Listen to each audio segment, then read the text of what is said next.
Assalamualaikum dan salam sejahtera. Hari ini, kumpulan kami akan membentangkan kerja khusus kami yang bertajuk Implementasi Falsafah Pendidikan Kebangsaan.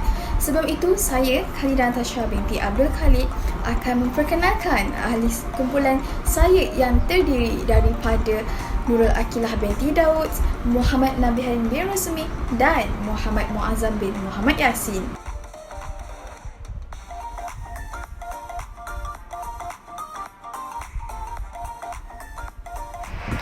Assalamualaikum warahmatullahi wabarakatuh. Nama saya Muhammad Nabihain bin Rusmi. Saya dan saya akan membentangkan tentang falsafah pendidikan kebangsaan. Seperti yang kita tahu, dunia hari ini telah mengalami perubahan drastik dari segi teknologi, pembangunan dan sistem pendidikan. Hal ini kerana munculnya ahli-ahli psikologi, falsafah dan sosiologi dalam masyarakat kita yang memberi sumbangan kepada pembaharuan dalam sistem pendidikan. Pendidikan falsafah ini telah mengubah banyak fahaman dan cara pembelajaran pendidikan. Pendidikan masa kini lebih teratur dan seimbang dari segi intelek, rohani, emosi dan jasmani. Usaha ini untuk melahirkan individu yang berpotensi untuk berkembang secara menyeluruh dengan seimbang. Pembentukan falsafah pendidikan kebangsaan mengambil masa yang panjang kerana ia memerlukan langkah demi langkah. Oleh itu, setiap pelajar akan berkembang dari masa ke semasa bersesuaian dengan peringkat umur mereka.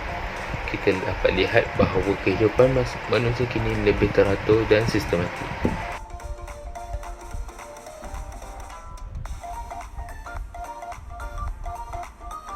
Peranan falsafah pendidikan kebangsaan.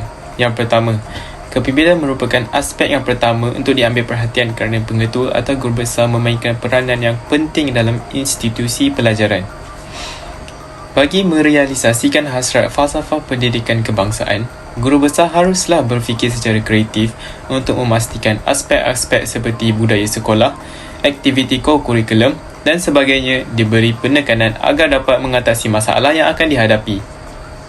Jadi, pemimpin iaitu guru besar haruslah mempunyai ciri-ciri berwibawa kerana merekalah pemboleh ubah yang mempengaruhi kualiti dan kuantiti hasil sekolah, walaupun proses dalaman dan persekitaran sosial juga akan mempengaruhi pencapaian akademik murid. Yang kedua, aspek budaya. Aspek budaya penting dalam merealisasikan falsafah pendidikan kebangsaan kerana murid dan guru sering berinteraksi antara satu sama lain dalam pelbagai aktiviti yang terdapat dalam sekolah.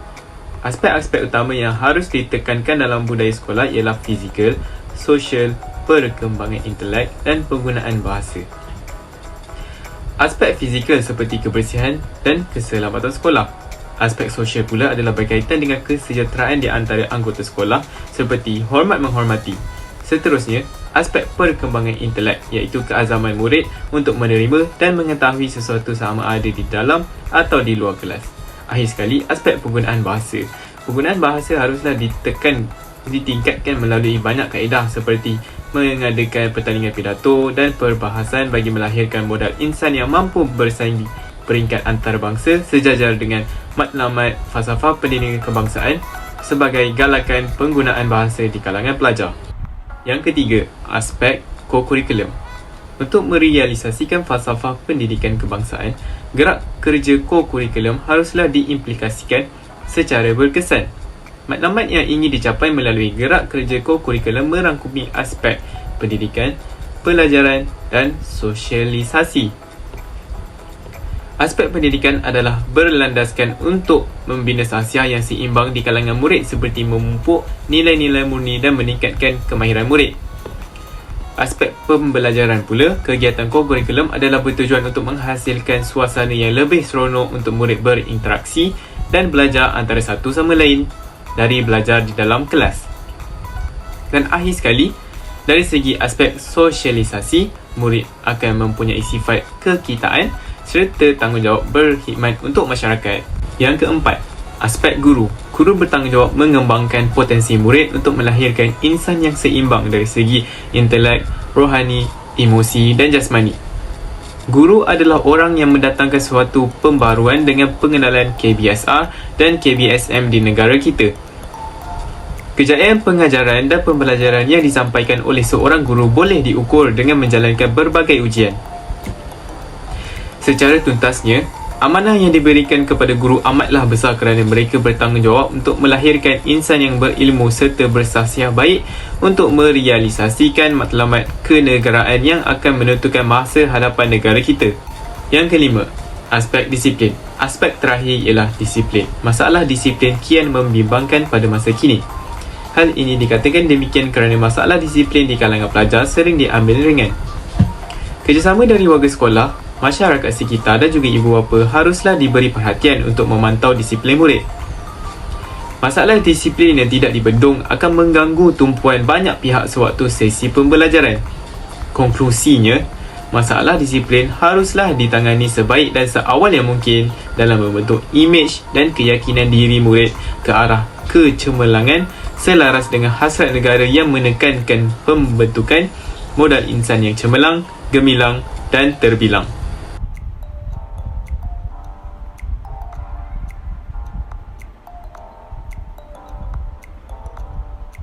Hai and Assalamualaikum. Nama saya Nurul Akilah binti Daud dan saya dari kelas BA 232-2D. Sekarang, giliran saya untuk menerangkan dengan lebih lanjut tentang faktor-faktor yang mempengaruhi implementasi falsafah pendidikan kebangsaan. Sebagaimana yang kita tahu, falsafah pendidikan kebangsaan ini mempunyai idea dan pandangan yang rasional terhadap pendidikan. Ia memberi panduan kepada pakar pendidikan untuk merancang sistem pendidikan yang luar biasa berdasarkan idea, konsep dan matlamat pendidikan negara. Pakar-pakar pendidikan telah mengubal FPK secara rapi dan teliti dan ia sekaligus mengambil kira dalam pelbagai aspek supaya dapat dimanfaatkan kepada individu, masyarakat maupun negara. Terdapat 6 faktor. Yang pertama ialah faktor politik. Falsafah pendidikan kebangsaan telah mengubal dokumen-dokumen rasmi yang terdapat di negara kita. Sebagai contoh, Hukum Negara, Rancangan Malaysia dan Perlembagaan. Pengaruh politik menjalankan tanggungjawab dalam menentukan dasar pendidikan kebangsaan dalam usaha membentuk ideologi negara kita. Dan matlamat dalam mencapai perpaduan kaum ini menjadi asas dalam pengubalan dan penyataan falsafah pendidikan kebangsaan. Yang kedua ialah faktor agama. Ia sangat pelik apabila rakyat Malaysia tidak tahu bahawa agama Islam merupakan agama rasmi bagi negara Malaysia, khususnya kepada masyarakat Melayu yang beragama Islam. Terdapat juga agama lain di negara ini seperti Kristian, Buddha, Hindu, Sikh dan sebagainya. Agama-agama tersebut bebas dianuti oleh masyarakat Malaysia. Berdasarkan undang-undang negara, agama Islam sebagai agama rasmi kerajaan tetapi ia tidak ada sebarang paksaan bagi individu menganuti agama tersebut. Agama Islam merupakan faktor yang sangat penting dalam pertimbangan asas dalam proses pengubalan falsafah pendidikan kebangsaan. Dan yang ketiga, faktor ekonomi. Pelbagai kemahiran yang wujud dalam rakyat yang dapat membantu ekonomi negara berkembang dengan pesat dan meningkatkan jumlah pengeluaran yang banyak dan berkualiti. Rakyat yang berilmu pengetahuan tinggi bertanggungjawab dalam menghadapi cabaran dapat memberi kemakmuran dan keamanan pada negara. Negara yang mempunyai ekonomi yang stabil dan berjaya amat penting kerana ia dapat mengharumkan nama negara di pesada dunia. Terdapat juga faktor sosial. Di negara Malaysia ini mempunyai masyarakat yang berbilang kaum seperti Melayu, Cina, India, Kadazan, Bajau, orang asli dan banyak lagi. Kita dapat lihat di mana amalan sikap bekerjasama, toleransi, bertanggungjawab dan hormat menghormati antara kaum telah mewujudkan keharmonian, kemakmuran dan keamanan negara. Perkara penting yang perlu ada oleh setiap kaum dalam mengeratkan perpaduan kaum adalah menetapkan nilai murni dan sikap yang baik dalam diri masing-masing. Hal ini kerana untuk mewujudkan negara yang berada dalam keadaan yang saling hormat menghormati dan harmoni. Seterusnya ialah faktor sejagat. Faktor ini terdapat dalam falsafah pendidikan kebangsaan di mana pengubalan tidak terpisah dengan pengaruh perkembangan sistem pendidikan tahap antarabangsa. seminar pendidikan antarabangsa membawa pengaruhnya falsafah pendidikan kebangsaan dengan idea-idea yang dihasilkan.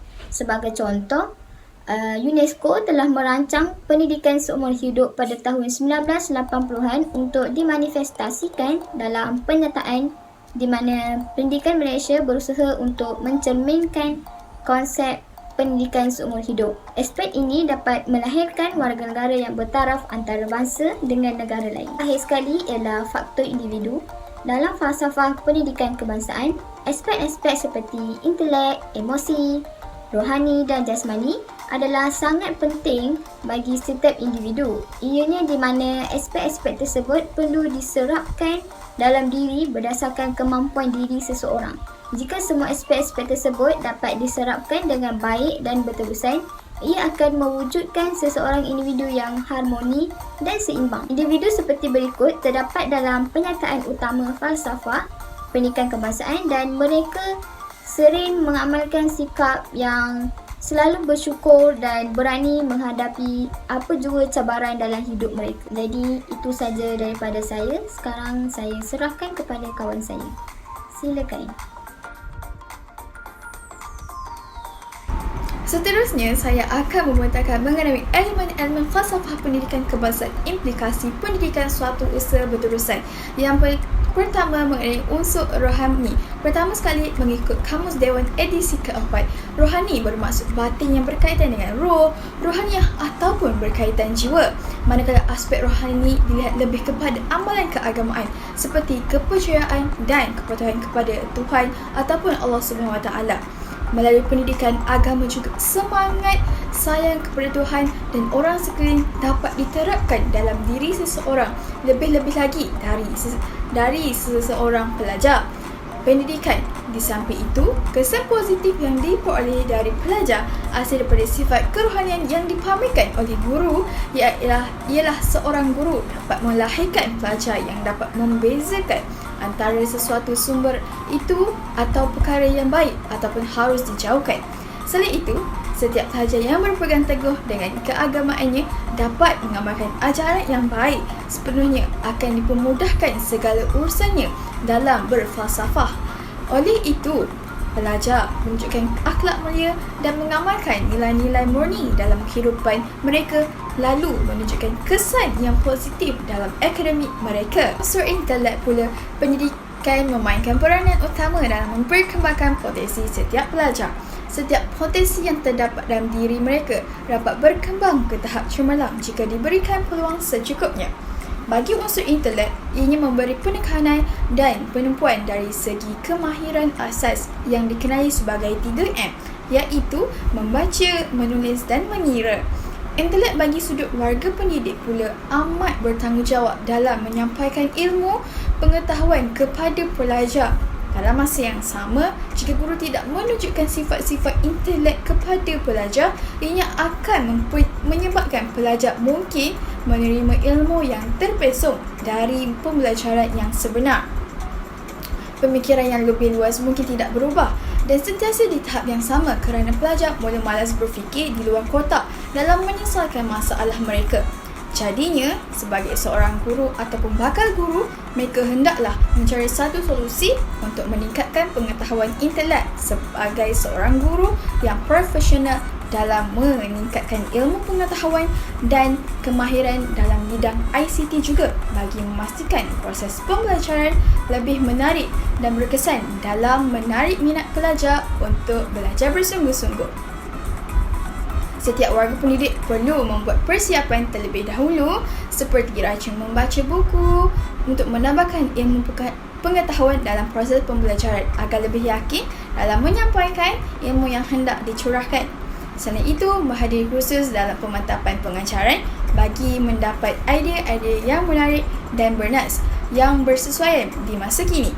Di samping itu, berkaitan unsur emosi, manakala dari segi emosi pula, emosi sebagai keupayaan untuk mengiktiraf perasaan sendiri dan perkara-perkara lain bagi mendorong diri kita sendiri dan menjayakan pengurusan emosi diri anda. Dengan memiliki kemampuan untuk mengawal emosi, dapat mengawal setiap tingkah laku dari luar kotak kita. jika seseorang pelajar itu gagal dalam mengawal emosi mereka dalam pembelajaran, ia membuatkan mereka hilang fokus dan kurang bermotivasi serta menganalisi kelemahan dirinya sendiri.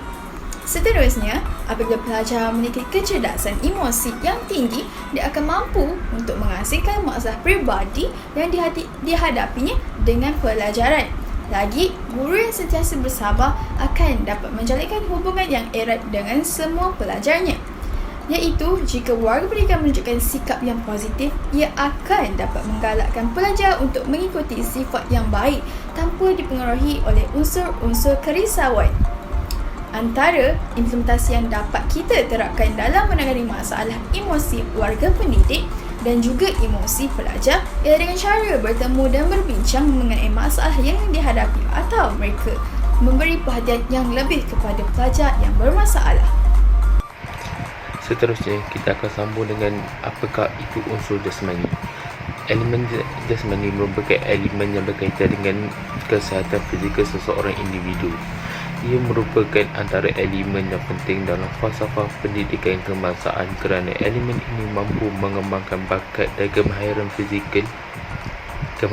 teknikal individu dengan menggunakan kecergasan fizikal. Sukan dapat meningkatkan kemahiran bakat sukan. Secara tidak langsung, individu ini dapat menemui bakat dan kemahiran dalam bidang sukan mereka. Ujian kecergasan diri pula merupakan ujian untuk melihat keadaan individu itu. Dengan ini, kita dapat melihat bahawa setiap individu akan menyedari tahap kesihatan mereka dan bakat terpendam mereka. Terima kasih atas penjelasan itu tadi.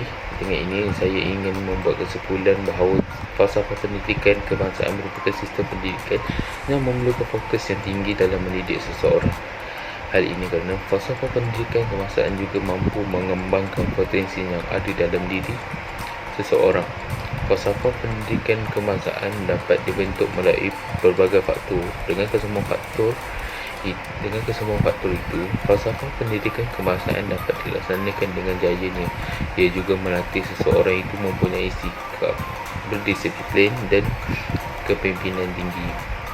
Saya juga mencadangkan bahawa generasi pada zaman sekarang dan kelak pastilah mengikuti falsafah pendidikan kebangsaan yang telah ditetapkan supaya mereka menjadi individu yang seimbang dan berkembang dari berbagai aspek.